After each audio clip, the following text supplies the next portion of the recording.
Assalamualaikum warahmatullahi wabarakatuh. Halo Bapak Ibu Guru hebat. Perkenalkan, saya Sisman SPD, calon guru penggerak Angkatan 7 dari Kota Bekasi. Izinkan saya untuk menyampaikan aksi nyata modul 1.4 tentang budaya positif. Perkenalkan, mereka berdua adalah fasilitator dan pengajar praktik saya, yaitu Bapak Romeli MPD dan Ibu Jumiati SPD SD. Latar belakang dari aksi nyata yang saya buat adalah murid tidak suka dengan peraturan yang dibuat oleh sekolah, karena peraturan yang ada menjadi beban bagi mereka. Tujuan dari aksi nyata ini adalah menciptakan murid yang merdeka dan memiliki disiplin diri yang kuat. Kemudian menumbuhkan budaya positif murid dengan meyakini nilai-nilai kebajikan universal serta berbagi praktik baik pemahaman budaya positif kepada rekan guru di sekolah. Tolak ukur keberhasilan aksi nyata yang saya buat adalah terbentuknya keyakinan kelas melalui kegiatan kesepakatan kelas yang dilakukan oleh guru dan murid. Kemudian, murid mampu menjalankan dan menerapkan keyakinan kelas yang telah dibuat. Selanjutnya adalah lini masa tindakan atau langkah-langkah tindakan yang akan dilakukan. Yang pertama, menghadap kepala sekolah untuk menjelaskan pentingnya budaya positif dan keyakinan kelas di sekolah, serta meminta izin untuk mendiseminasikan bersama rekan guru. Yang kedua, mengumpulkan rekan guru untuk melakukan diseminasi pemahaman materi budaya positif tentang keyakinan kelas dan segitiga restitusi. Kemudian yang ketiga, berkoordinasi dan berkolaborasi dengan wali kelas untuk membuat keyakinan kelas bersama murid. Berikut ini merupakan kegiatan diseminasi di sekolah mengenai pengalaman dan pemahaman budaya positif.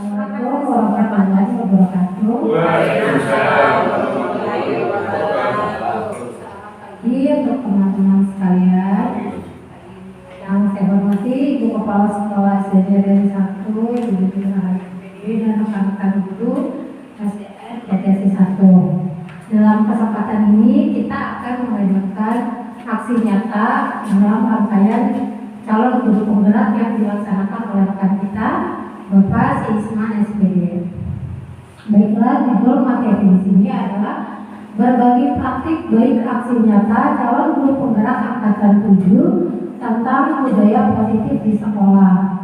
Tanpa berpanjang lebar untuk mempersingkat waktu, pembukaan akan dilakukan pembukaan dan selanjutnya dibuka oleh Ibu Kepala Sekolah, Ibu Dewi Rahayu SPD. Waktu dan tempat dipersilakan. Baik, Bapak Ibu yang dulu, dengan mengucapkan Bismillahirrahmanirrahim, kita buka praktek baik yang akan dilaksanakan oleh Pak Isman SPD. Bismillahirrahmanirrahim.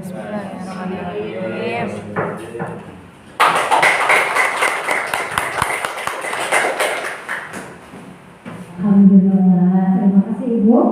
Baiklah, kita langsung ke acara inti. Pak Isman akan mempresentasikan tentang aksi nyata budaya positif di sekolah. Sudah tepat dipersilakan kepada Bapak Isman.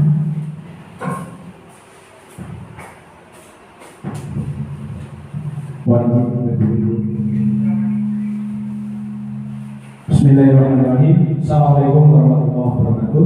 Waalaikumsalam warahmatullahi wabarakatuh. Saudara-saudara, alhamdulillah hari ini kita semua diberikan kesempatan nikmat kesehatan, nikmat iman dan Islam, nikmat yang lainnya. Alhamdulillah hari ini kita diberikan kesempatan untuk berkumpul di ruangan ini. Mudah-mudahan kita semua dalam keadaan sehat. Amin. Pertama, saya hormati Ibu Kepala Sekolah, Ibu Devita Hari, yang saya hormati Bapak Ibu rekan guru SDN Jaya 1. Alhamdulillah, terima kasih atas kesempatannya. Saya diberi kesempatan untuk berdiri di depan Bapak Ibu terkait dengan aksi nyata modul 1.4 tentang budaya positif di lingkungan sekolah. Di sini saya bukan menggurui Bapak Ibu, tapi di sini kita sama-sama sebagai seorang pendidik untuk saling berbagi pengalaman. Bukannya saya yang lebih hebat atau yang lebih baik, tidak, tapi kita sama-sama berbagi pengalaman tentang pengalaman kita sebagai seorang pendidik, bagaimana cara menciptakan budaya positif agar pembelajaran yang kita sampaikan kepada siswa itu sesuai dengan harapan mereka, karena sesungguhnya mereka itu mempunyai masa depan dan semuanya mempunyai latar belakang yang berbeda. Oke, sebelum inti dari materi yang akan saya sampaikan, mungkin kita di sini akan membuat sebuah keyakinan kelas atau kesepakatan kelas. Ini mungkin yang sering terlena kita ya. Kita menuntut siswa disiplin tapi sepihak dari apa yang kita sampaikan gitu. Jadi kita belajar yang pertama mengikuti kegiatan ini dengan penuh semangat dan bahagia. Setuju Bapak Ibu? Alhamdulillah. Kedua, mengikuti kegiatan ini sampai selesai. Ya, dilarang berbicara saat orang lain bertanya atau menyampaikan pendapat. Oke, dilarang berbicara saat pemaparan materi berlangsung. Ya, mengangkat tangan saat bertanya. Saling menghormati pendapat yang disampaikan antar peserta.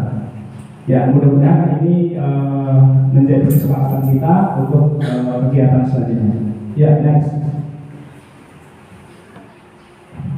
Oke, tujuan pembelajaran dari kegiatan ini yang pertama adalah memahami konsep pendidikan menurut KHD Ki Hajar Dewantara yang dibuka dengan konsep budaya lingkungan positif di sekolah yang berpihak pada murid.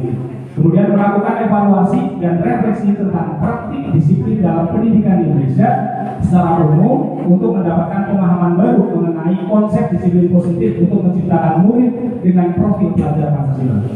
Ya. Yang ketiga, memahami peran sebagai guru untuk membangun budaya positif dengan menerapkan konsep disiplin positif dalam berinteraksi dengan murid.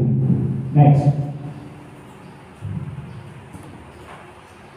Ya, cakupan materi yang akan kita pelajari ada 6. Yang pertama adalah disiplin positif dan nilai kebajikan universal, teori motivasi, hukuman, penghargaan dan restitusi, keyakinan kelas, kebutuhan dasar manusia, restitusi dengan 5 fungsi kontrol dan segitiga restitusi. Ya, konsep pendidikan menurut KHD. Ya, mungkin Bapak Ibu sudah banyak tahu terkait dengan ini. Kemarin kita belajar di DMM ya, tentang pendidikan menurut KHD. Pendidikan itu menuntun segala kekuatan kodrat yang ada pada anak-anak agar mereka dapat mencapai keselamatan dan kebahagiaan yang setinggi-tingginya, baik sebagai manusia maupun sebagai anggota masyarakat. Jadi dasarnya dari konsep pemikiran KHD ini bahwa setiap anak itu mempunyai latar belakang yang berbeda. Mereka itu tidak sama dilahirkan, sekalipun anak kembar, sekalipun itu mereka pola pikirnya berbeda, apalagi dengan latar belakang suku, agama ataupun lingkungan yang berbeda. Adapun definisi kata merdeka menurut Ki Hajar Dewantara ini adalah merdeka iku jarwanya noramo melepasing pamrek min uga kuat kuasa aman diri priangga. Lupa saya belajar bahasa Indonesia. Udah lama di Bekasi tuh ya. Kalau dulu lancar waktu di Jawa gitu. Sekarang susah bahasa promo itu susah. Artinya itu merdeka itu artinya tidak hanya terlepas dari perintah, akan tetapi juga cakap memerintah diri sendiri. Jadi merdeka itu kita sebagai seorang pendidik itu memberi keleluasan kepada peserta didik agar mereka itu mencari jati dirinya. Tapi tidak melepas begitu saja ya, kita mengarahkan yang sesuai dengan kultur atau budaya orang Indonesia gitu. Next. Ini sebelum mulai Ya, disiplin positif. Nah, ini materi kita. Disiplin positif yang dicetuskan atau pertama kali menurut Diane Gossen ini menyatakan bahwa arti dari kata disiplin berasal dari bahasa Latin disiplina yang artinya belajar. Kata disiplin juga berasal dari akar kata yang sama dengan disciple atau murid atau pengikut. Ya. Disiplin dimaknai menjadi sesuatu yang dilakukan seseorang pada orang lain untuk mendapatkan kepatuhan. Ya. Kalau secara umum kita menuntut orang lain disiplin berdasarkan apa yang kita katakan, gitu. Tapi nanti di sini di selanjutnya kita akan memberi sebaiknya guru itu untuk menentukan kedisiplinan kepada murid itu apa yang kita lakukan. Tidak semata-mata kita sebagai pemimpin yang diktator atau berkuasa. Karena kamu murid saya, berarti apa yang saya omongin, apa yang saya buat aturan, kalian harus mematuhi. Tidak seperti itu ya. Kita harus buat kesepakatan dengan siswa. Tujuan dari disiplin positif di sekolah adalah menanamkan motivasi pada murid, yaitu menjadi orang yang merdeka. Mereka menginginkan dan menghargai diri sendiri dengan nilai-nilai yang mereka percaya. Ya, jadi dari disiplin yang kita berikan, mereka itu menemukan keyakinan bahwa apa yang saya kerjakan itu ternyata kedepannya itu menguntungkan buat saya atau menjadikan mereka pribadi yang lebih baik. Begitu. Next. Ya, nilai-nilai kebajikan universal. Nah, ini tentunya mungkin sudah banyak kita dengar. Nanti kita ada beberapa contohnya. Nilai-nilai kebajikan adalah sifat positif manusia yang merupakan tujuan mulia yang ingin dicapai sejak individu. Nah, ini seperti yang disampaikan oleh William Glasser pada teori kontrol menyatakan bahwa setiap perbuatan memiliki suatu tujuan. Dan selanjutnya Diane Gossen ini mengemukakan bahwa dengan mengaitkan nilai-nilai kebajikan yang diyakini seorang, maka motivasi intrinsik akan terbangun sehingga menggerakkan motivasi diri dalam untuk dapat mencapai tujuan mulia yang diinginkan. Jadi tujuan utama dari disiplin positif adalah menciptakan motivasi intrinsik siswa. Jadi tanpa disuruh mereka itu tahu, tanpa disuruh mereka itu disiplin. Itu tujuan utama kita. Jadi jangan hanya terpengaruh dengan motivasi ekstrinsik. Kalau orang terpengaruh dengan motivasi ekstrinsik, berarti sesuai dengan perintah orang lain, tidak sesuai dengan belum tertanam pada diri mereka. Gitu. Next. Ya, ini contoh nilai-nilai kebajikan universal. Yang pertama tentunya adalah profil pelajar Pancasila, yang ini kedepannya nanti di kurikulum merdeka semua sekolah harus menanamkan ya. Bahkan sekarang sudah mulai ditanamkan nilai karakter tentang profil pelajar Pancasila, yaitu beriman dan bertakwa kepada Tuhan Yang Maha Esa dan berakhlak mulia, mandiri, bernalar kritis, berkebinekaan global, bergotong royong, dan kreatif. Kemudian ada menurut IBO, Primary Youth Program atau PYP. Ini bisa Bapak Ibu lihat. Kemudian 9 pilar karakter Indonesia, termasuk cinta Tuhan dan sebagainya. Ini sebagai contoh nilai-nilai kebajikan universal. Ya, silakan lanjut Pak. Oke, selanjutnya adalah teori motivasi. hukuman dan penghargaan serta restitusi. Ya, menurut David Wilson dalam bukunya Restructuring School Discipline menyatakan ada 3 motivasi perilaku manusia. Untuk memotivasi perilaku manusia itu menurut David Wilson itu ada 3. Yang pertama untuk menghindari ketidaknyamanan atau hukuman. Ya, jadi mereka mungkin termotivasi pada diri murid itu salah satunya karena takut sama hukuman. Ya, kalau nggak ada hukuman mereka itu nggak akan melakukan sesuatu yang kita perintah, begitu. Kemudian untuk mendapatkan imbalan atau penghargaan dari orang lain. Nah, ternyata siswa itu melakukan sesuatu ada yang hanya termotivasi sama penghargaan. Contohnya, kamu kerjakan ini tepat waktu akan minimal mau usaha kamu benar, kalau tepat waktu minimal akan kasih nilai KKM 70 misalnya. Itu berarti kita memberikan imbalan penghargaan kepada mereka. Ya, nanti misalnya ada lagi yang rajin ke perpustakaan terbanyak dalam 1 bulan akan mendapatkan buku atau kita kasih hadiah. Berarti mereka itu termotivasi dengan disiplin. Kemudian yang ketiga, untuk menjadi orang yang mereka inginkan dengan menghargai diri sendiri dengan nilai-nilai yang mereka percaya. Nah, kita sebagai seorang pendidik arahnya itu ke poin yang ketiga. Jadi mereka itu melakukan atau termotivasi dengan sesuatu itu karena mereka mempercayai ada nilai-nilai pada apa yang mereka kerjakan. Ya, mereka melakukan sesuatu karena nilai-nilai yang mereka yakini dan hargai, dan mereka melakukan karena mereka ingin menjadi orang yang melakukan nilai-nilai mereka yakini tersebut. Begitu. Next. Ya, motivasi yang diharapkan.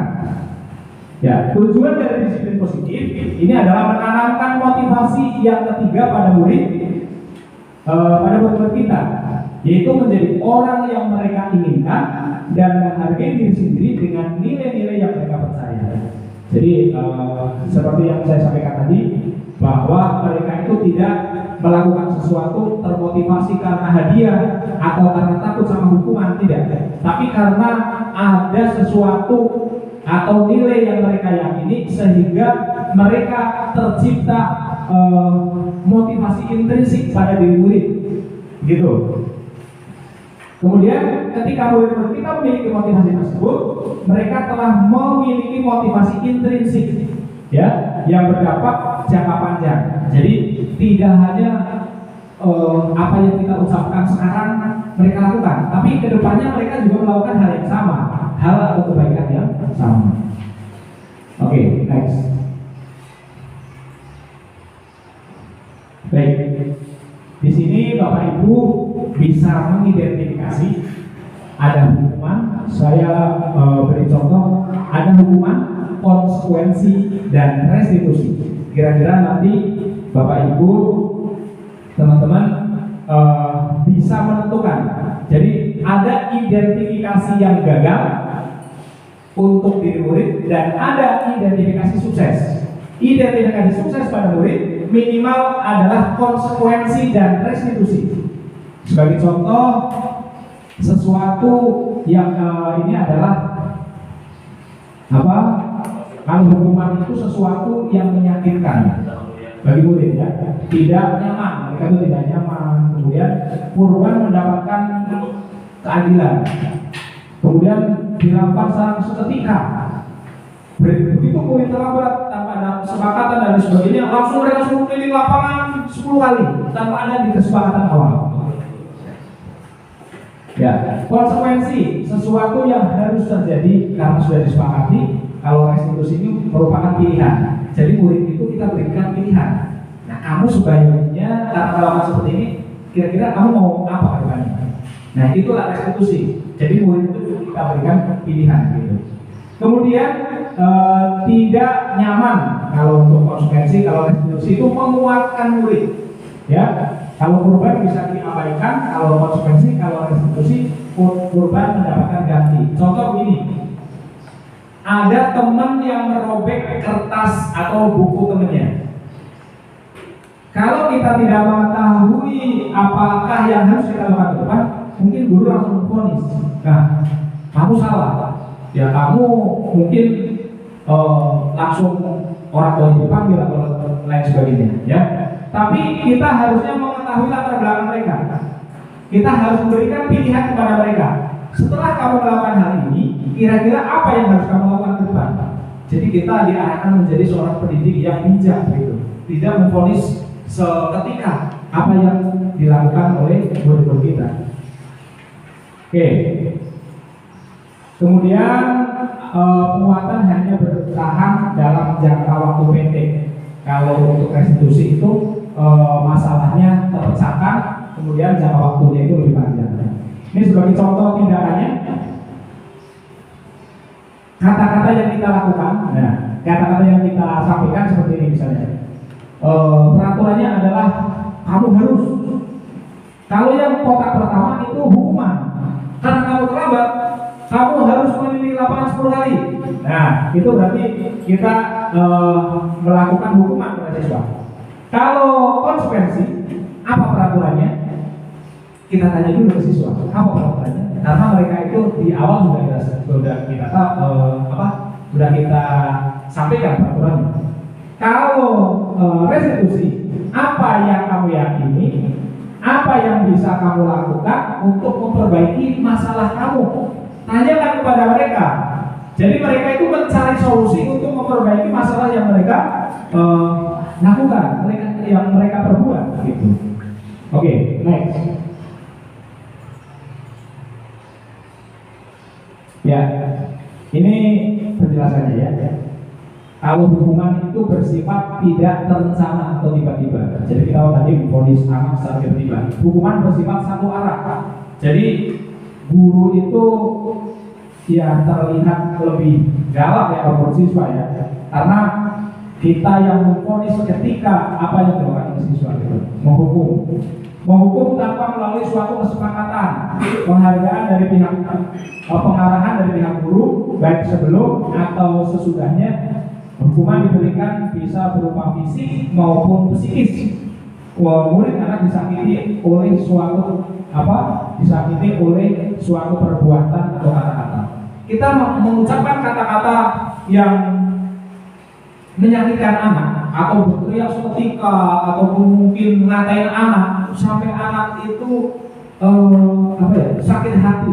Makanya saya tadi ngobrol pagi sama Wahyu, Pak, kira-kira guru yang paling teringat sampai sekarang ada nggak Pak? Ada ternyata. Ada nggak Miss? Ada. Yang teringatnya itu guru yang baik, mesti dua. Antara guru yang baik dan guru yang galak gitu. Jadi kalau guru yang baik, dia teringat baiknya. Kalau guru yang galak, teringat galaknya. Karena mereka mungkin langsung melakukan hal yang ini, hukuman gitu. Bahkan siswa itu pendendam. Ya, siswa itu memiliki rasa dendam kalau guru melakukan hal yang poin hukuman.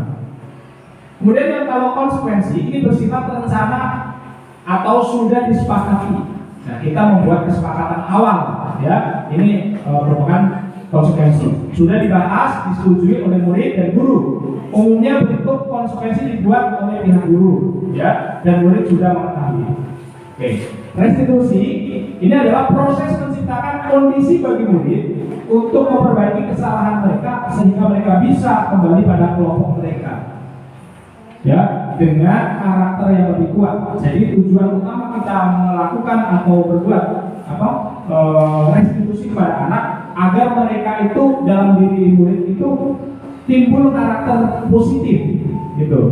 Restitusi ini juga merupakan proses kolaborasi dengan mengajarkan murid untuk mencari solusi untuk masalah mereka dan membantu murid berpikir tentang orang seperti apa yang mereka inginkan. Nanti mereka akan ditanya. Nanti kita pelajari selanjutnya. Next. Baik.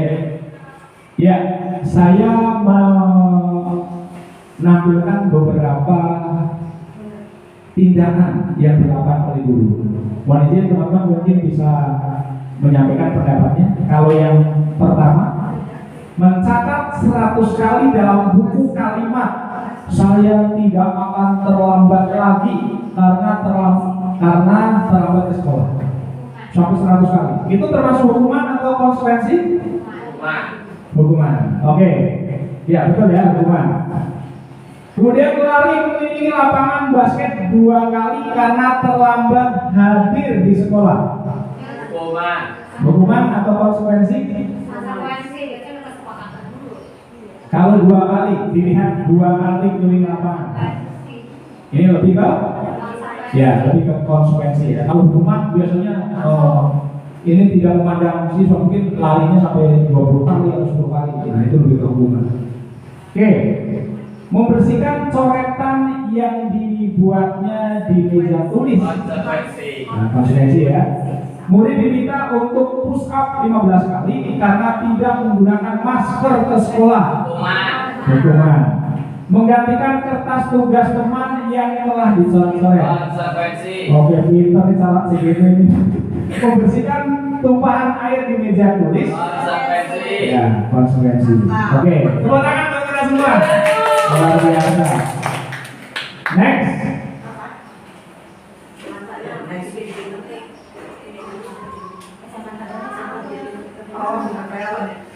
Oke, keyakinan kelas. Ya. Jadi tadi kita pertama membuat sebuah keyakinan kelas. Sebenarnya apa sih keyakinan kelas? Ya. Mengapa keyakinan kelas? Mengapa tidak peraturan kelas saja? Kira-kira apa itu?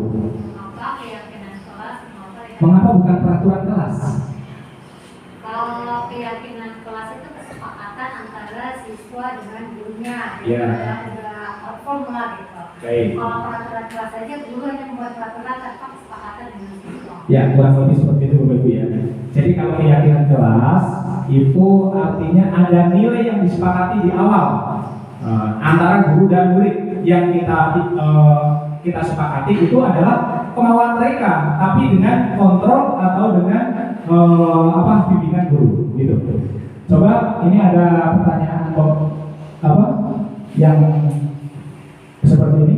Mengapa kita memiliki peraturan tentang menggunakan helm pada saat mengendarai kendaraan roda 2? Tentu mungkin jawabannya adalah untuk keselamatan. Ya. Mengapa kita memiliki peraturan tentang menggunakan masker dan mencuci tangan dengan setiap saat?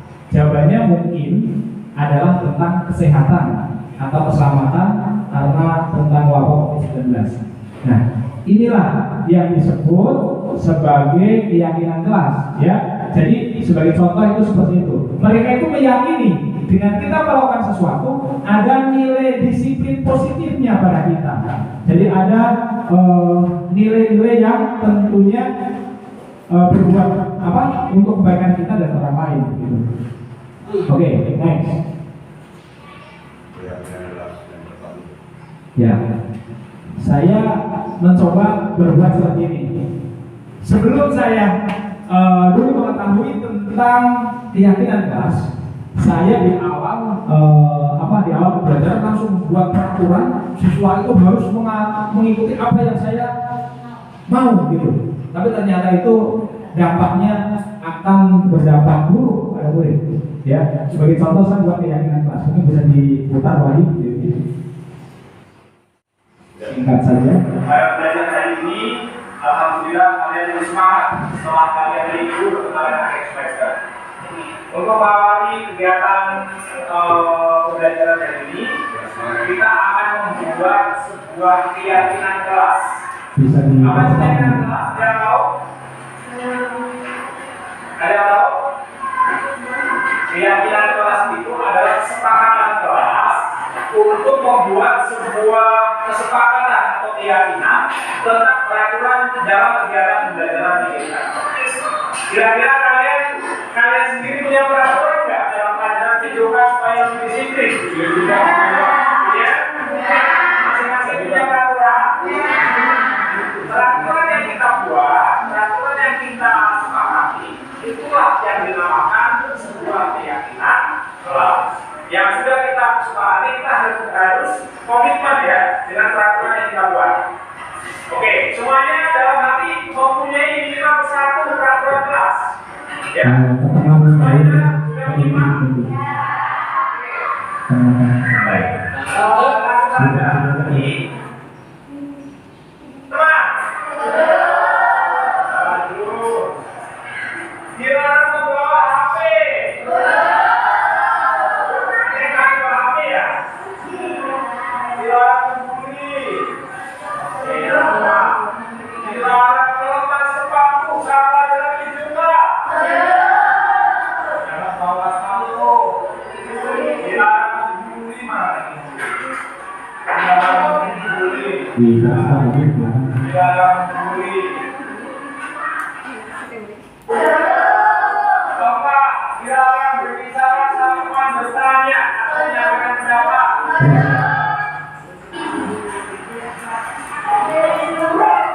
Apa? Tidak pelanggan. Setuju ya?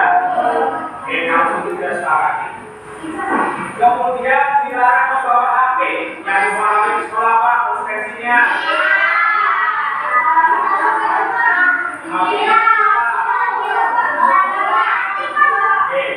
disita kemudian yang mengambil orang tua. Setuju? Bagus. Dilarang berbicara saat teman juga. Oke, cukup Pak. Dilarang melepas sepatu. Baik, ya itu sedikit cuplikan tentang keyakinan kelas ya yang kedua. Jadi kita membuat sebuah kesepakatan dengan siswa di awal. Ini biasanya saya lakukan di awal pembelajaran, di awal semester begitu. Kita membuat kesepakatan dengan murid, kira-kira kedepannya agar mereka menjadi siswa yang kita harapkan itu seperti apa. Ya, jadi mereka itu menentukan peraturan, kemudian menentukan konsekuensi apabila melanggar. Itu intinya. Gitu. Next. Oke, kebutuhan dasar manusia. Nah, selanjutnya kita akan belajar tentang ini. Kebutuhan dasar manusia. Ada pertanyaan pemantiknya. Ini Ibu Yati merupakan guru kelas 2A. Mohon maaf kalau salah. Ya, di SDN Jati 1 dengan bingung, sedang bingung menghadapi pula salah satu murid di kelasnya yang bernama Doni. Beberapa anak di kelas 2A telah datang padanya dengan mengeluhkan Doni yang seringkali meminta bekal makan siang mereka dengan paksa. Nah, jika Anda menghadapi situasi seperti itu ya, apa yang akan Anda lakukan? Menurut Anda kira-kira apa alasan Doni melakukan hal tersebut? Mungkin ada yang bisa menyampaikan pendapatnya, Bapak Ibu? Bu Yati mungkin.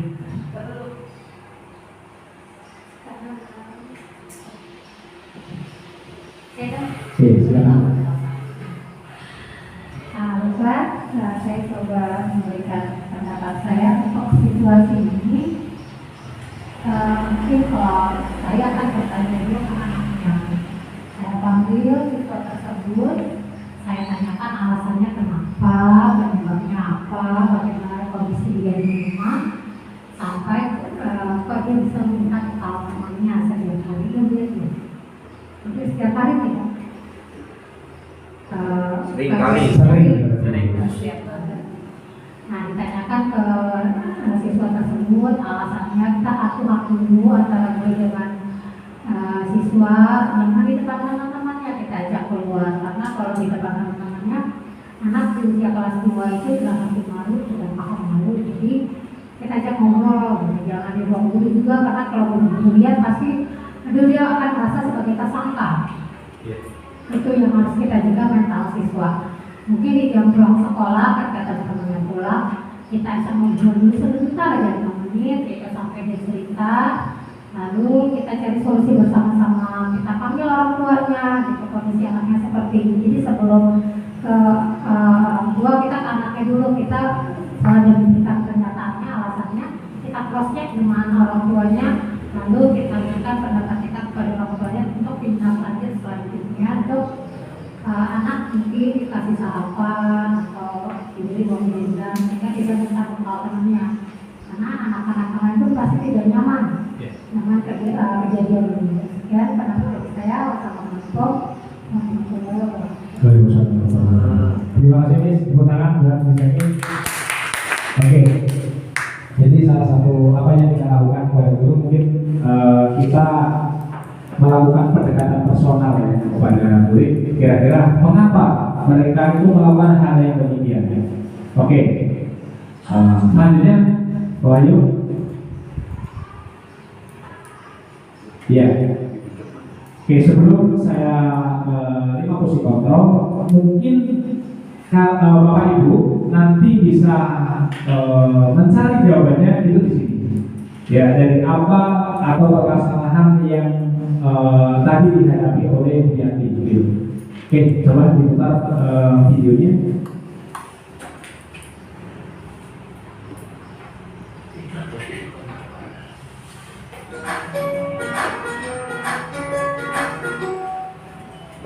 Salam bahagia Ibu dan Bapak guru hebat.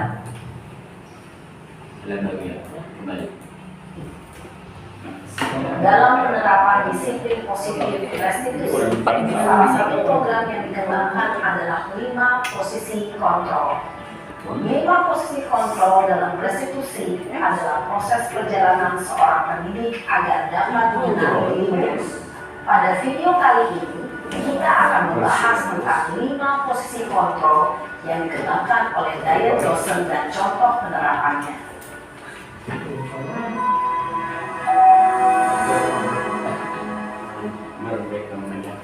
5 posisi kontrol itu adalah Kita aja langsung, Pak. Iya, udah. Next lagi. Next. Kemarin Pak. Kita bisa dipotong Yang itu punya Pak.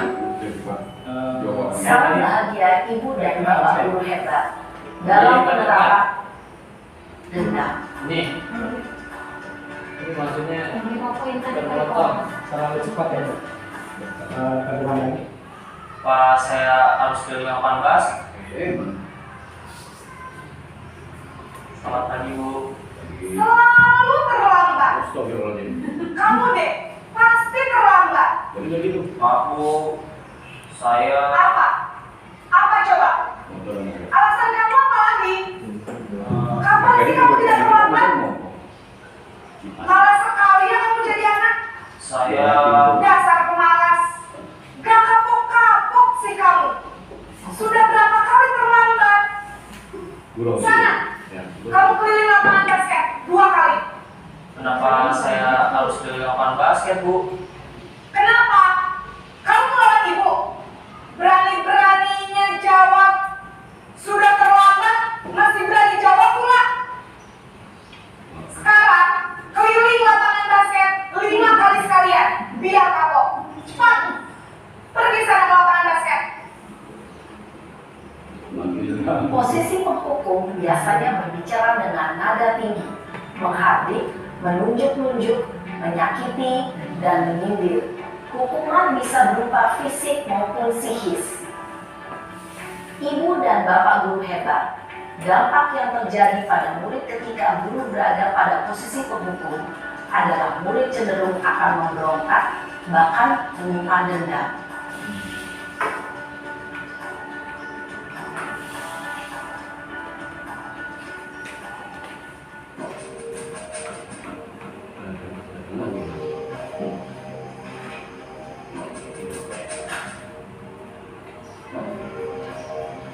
Naren!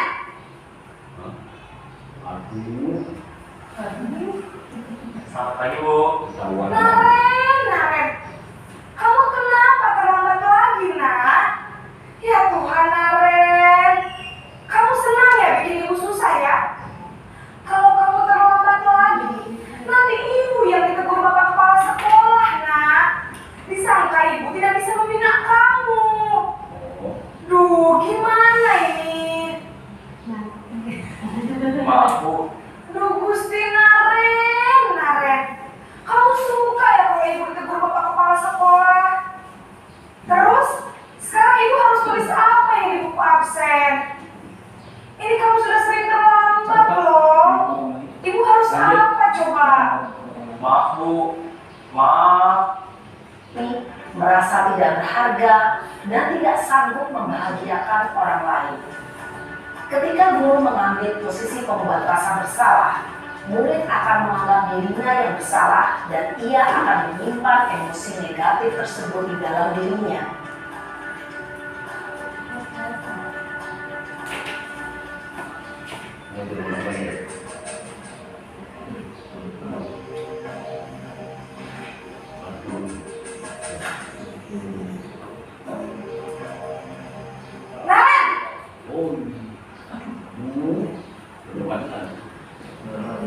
Selamat pagi, Bu. Wah, sudah jam berapa ini, Nak? Terlambat lagi ya, sayang. Iya, Bu. Habis ibu saya belum membangunkan saya, Bu. Kamu malah menyalahkan ibu kamu. Kamu bukannya anak yang larinya paling kencang. Kok terlambat sih? Iya, Bu. Saya memang terlambat bangun tadi. Jadi, biarpun saya lari kencang, tetap gak kejar, Bu. Ya sudah sana. Nanti lain kali larinya lebih kencang lagi ya. Biar gak terlambat lagi. Bikin seneng ibu. Demi ibu. Bisa kan? Bisa lah, Bu. Ya sudah sana masuk kelas. Aku beresin urusan absen kamu. Kamu ini Karena ini masih turunan eksternal, maka ada faktor. Oke. Sebelum ini mungkin ke belakang tadi sebelum video Pak, sebelum video. Sebelum video. Ya. Baik, tadi menjawab tentang pertanyaan pemantiknya ya. Jadi siswa melakukan tindakan seperti itu karena tentunya mereka itu menginginkan kebutuhan dasar mereka. Jadi kebutuhan dasar manusia ini menurut Dayos itu ada 5: bertahan hidup, kebebasan, kesenangan, ada penguasaan, kasih sayang, dan rasa diterima. Nah, salah satu apa yang dilakukan oleh siswa kita Doni itu melakukan hal tersebut seperti itu, salah satunya karena belum terpenuhi kebutuhan dasar dia. Salah satunya mungkin karena kebutuhan dasar bertahan hidup itu belum terpenuhi. Itu salah satunya mereka belum sabar di rumah gitu. Makanya kita memvonis anak itu jangan seketika, tanya dulu permasalahannya itu apa gitu, baru kita bisa menghukum atau memberikan tindakan yang lebih baik kepada mereka. Oke, next. Ya, next.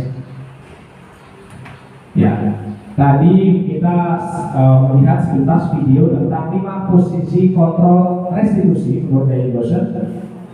Itu ada 5. Yang pertama adalah penghukum, pembuat rasa bersalah, sebagai teman, pemantau, dan manajer. Kira-kira dari 5 ini, apa yang akan kita lakukan atau apa yang sudah kita kerjakan atau apa yang sudah kita lakukan pada guru kita?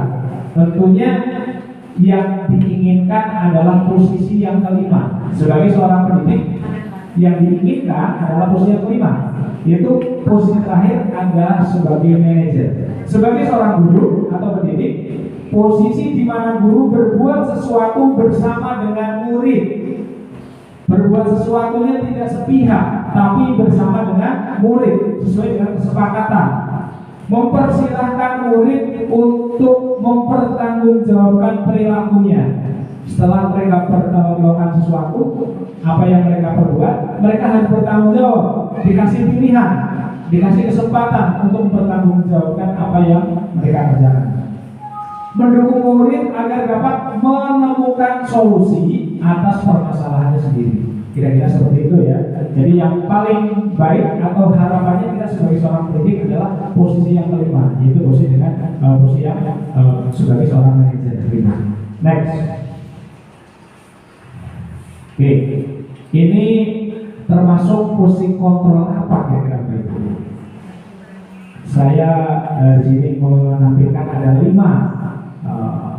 kata-kata yang mungkin sering kita kita sampaikan gitu ya. Patuhi aturan saya atau awas. Hukum. Oke. Gimana coba kalau orang tua kamu tahu kamu berbuat begini? Membuat besar-besar ya. Oke. Ayo bantulah demi Bapak ya. Bersih teman ya. Sanksi atau konsekuensinya apa? Memantau. Apa rencana kamu untuk memperbaiki hal ini? Manajer. Jadi yang paling baik itu kalimat yang terakhir. Ya, kita tanyakan dulu kemauan anak itu seperti apa gitu. Next.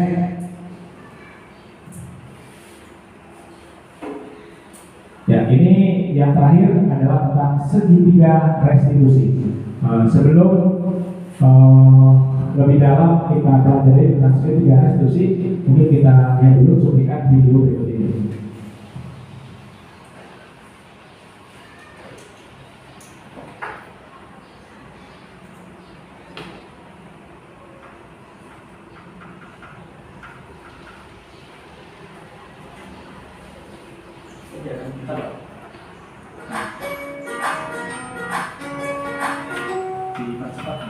Salam dan bahagia ibu dan bapak guru.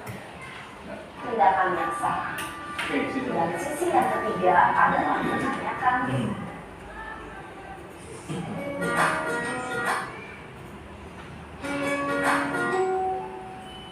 salam dan bahagia ibu dan bapak guru. Dan sisi yang ketiga adalah menanyakan keyakinan.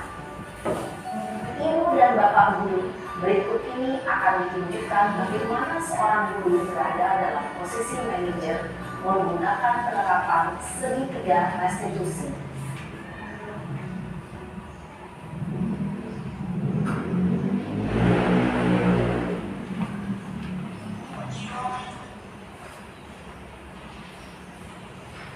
Iya, Pak. Sudah lama nggak bicara? Kenapa hari ini? Kesel Pak, kesel banget. Masa aku dikatain tukang fitnah Pak? Ya aku marah lah. Aku balik ngatain Eka di depan kelas. Kesel banget. Oh begitu. Ya pasti kamu marah dan kesal. Bapak juga akan marah apabila ada yang menuduh Bapak seperti itu. Kemudian pada saat itu kamu mau melakukan apa? Ya saya langsung ngatain Eka lah Pak. Kesel banget. Saya bentak-bentak dia di depan teman-teman lain. Oh begitu. Pasti kamu melakukan seperti itu karena suatu alasan tertentu kan? Iyalah, masa saya diam saja Pak? Ya saya bela diri lah. Masa saya dituduh tukang fitnah? Ya wajar lah. Mempertahankan ajaran itu sesuatu yang penting buat kamu. Untung kamu tidak berpikir kata hanya membentak-bentak. Iya Pak. Untung saya masih bersabar dan hanya membentak saja. Sudah lulus padahal saya pasti bela diri lah. Ya pasti ya. Tapi kamu memilih untuk tetap bertahan dan bersabar. Kamu memilih untuk tidak berbuat lebih parah lagi kan? Iya. Nah, sekarang coba kita lihat lagi. Tindakan kamu yang mentak-mentakkan di kelas. Tindakan kamu itu kira-kira sesuai dengan keyakinan kelas atau prinsip kamu tidak? Enggak lah Pak. Capek Pak jadi pengarah. Jadi keyakinan atau prinsip mana yang sesuai dengan keinginan kamu? Ya, saya sebenarnya sangat menghargai orang lain. Mungkin saat itu saya menjadi emosi. Jadi tidak menunjukkan sikap yang bisa. Kamu yakin tidak? Menghargai orang lain itu penting buat kamu. Yakin lah Pak. Iya, setuju. Kita harus saling menghargai. Namun ada juga keyakinan yang kita sepakati yang perlu kita jalankan.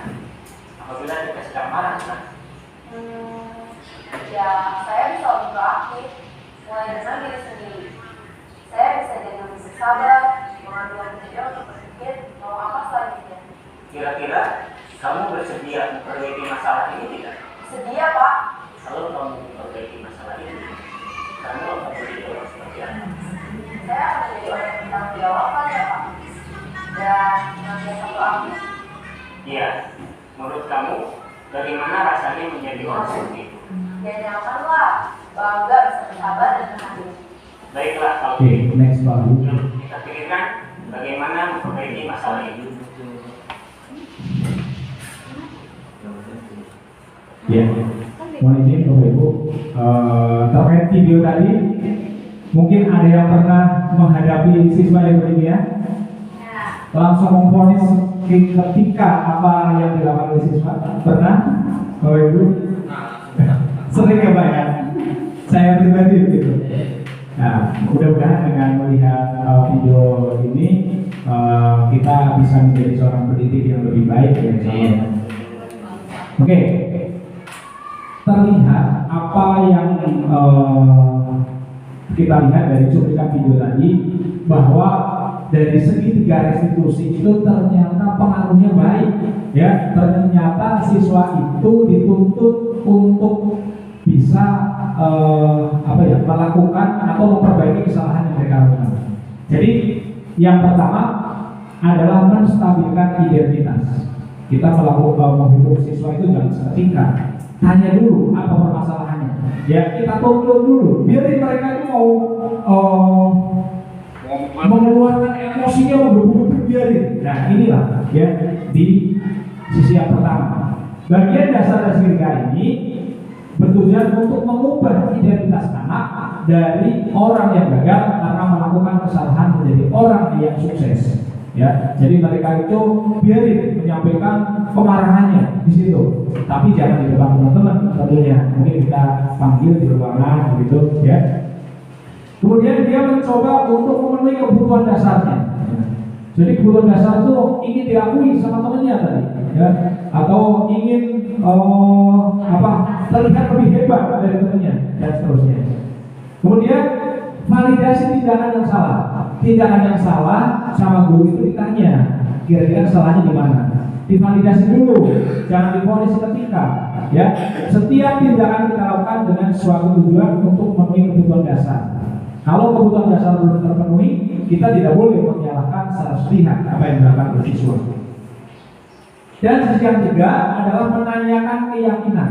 Ya, teori kontrol menyatakan bahwa kita pada dasarnya termotivasi secara internal ketika identitas sukses telah tercapai, ya, angka 1 dan seterusnya.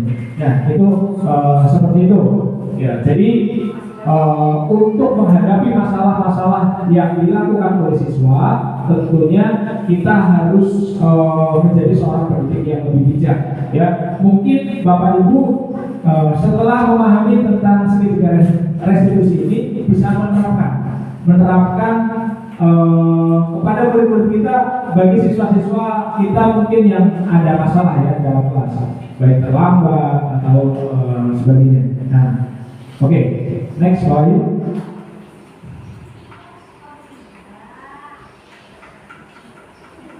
Ya, ini terakhir, Bapak Ibu, tentunya ini materi yang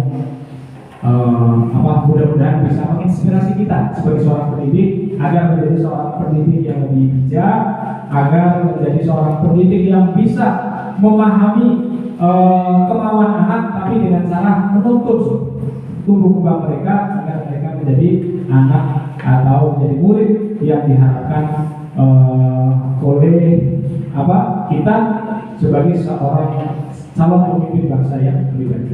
Nah, selanjutnya adalah waktu saya sampaikan ke pembahasan. Nah, untuk acara ketiga setelah Pak Ibu memberikan materi tentang budaya positif di sekolah, kami buka sesi tanya jawab bagi rekan-rekan guru yang ingin bertanya, berbagi pengalaman tentang budaya positif di sekolah. Kami persilahkan. Saya masih ya, saya mau menanyakan itu aja Pak, istilahnya kenapa istilahnya keyakinan kelas, bukan kesepakatan kelas. Baik.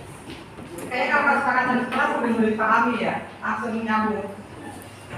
Kenapa yang kita bahas ini segitiga restitusi? Kenapa enggak 4 supaya seimbang gitu? Betul. Kenapa mesti ganjil 3 ya? Cocok. 4. Ada lagi teman-teman? Mungkin berbagi pengalaman saja sama teman-teman yang lain, kesulitan atau kendala yang dihadapi di kelas gitu. Jadi di sini mention sharing gitu, pengalaman ini gitu. Mungkin teman-teman yang lain nanti membantu berbagi pengalaman, bukan hanya guru kelas ya, guru bidang studi juga bisa berbagi pengalamannya. Nah, baiklah, untuk sesi pertama cukup 2 pertanyaan. Saya ulang lagi pertanyaannya dari guru.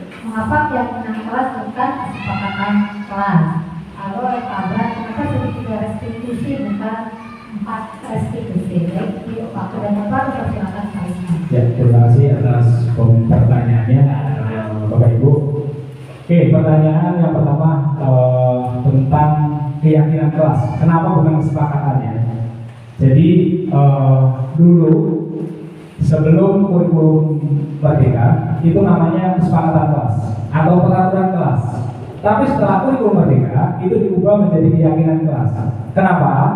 Karena dalam keyakinan kelas ini maksudnya adalah ada nilai positif yang timbul pada motivasi intrinsik anak, begitu.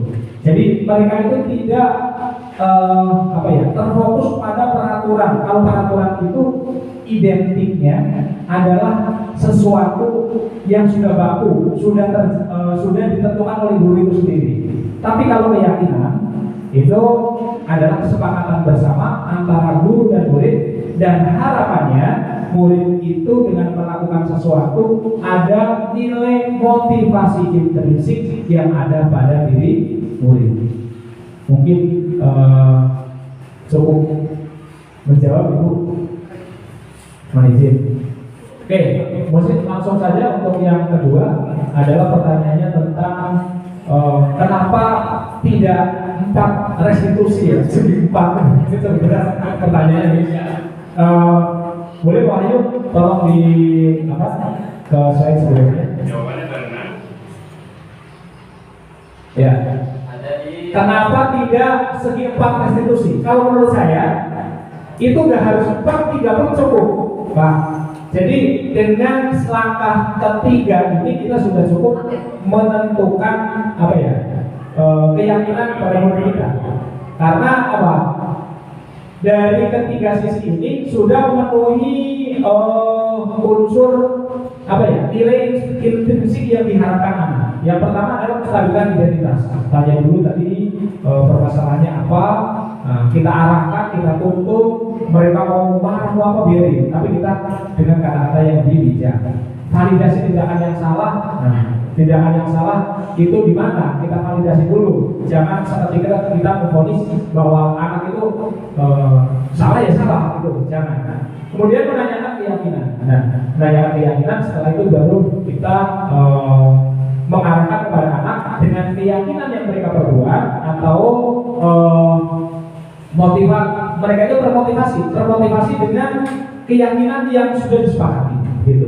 Jadi menurut saya itu tidak harus 4, 3 pun cukup. Jadi untuk mengarahkan murid agar mereka itu menjadi murid yang disiplin.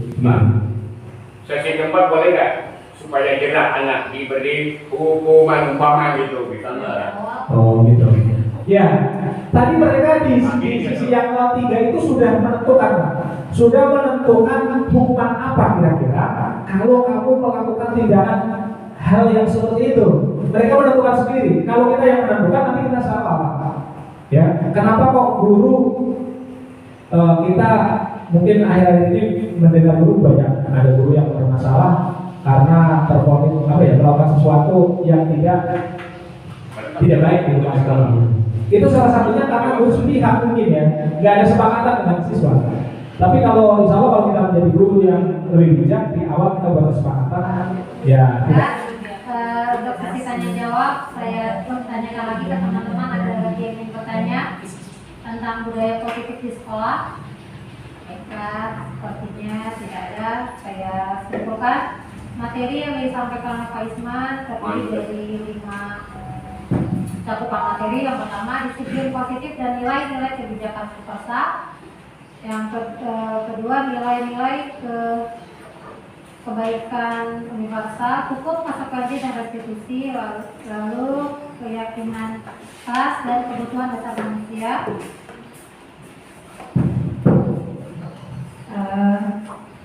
Materinya dan intinya puncaknya adalah di 5P, kontrol, restitusi dan segitiga restitusi. Sebenarnya saya pengen menuju mengkaji 2 poin terakhir, tapi karena waktu terbatas, baiklah, sekian dari materi yang disampaikan oleh Pak Isman Terima kasih atas waktunya, terima kasih atas kerjasamanya dan pertanyaannya. Saya tutup dengan mengucapkan alhamdulillah. Oke. Yeah. Yes. Yes. Selanjutnya acara akan ditutup dengan pembacaan doa oleh Bapak Ustadz Fauzi. Dipersilahkan untuk membaca doa. Saya penutup kegiatan budaya positif di lingkungan sekolah. Assalamualaikum warahmatullahi wabarakatuh. Alhamdulillah, saya diwakilkan dari pemerintah apa yang disampaikan seperti yang bermanfaat. Alhamdulillah.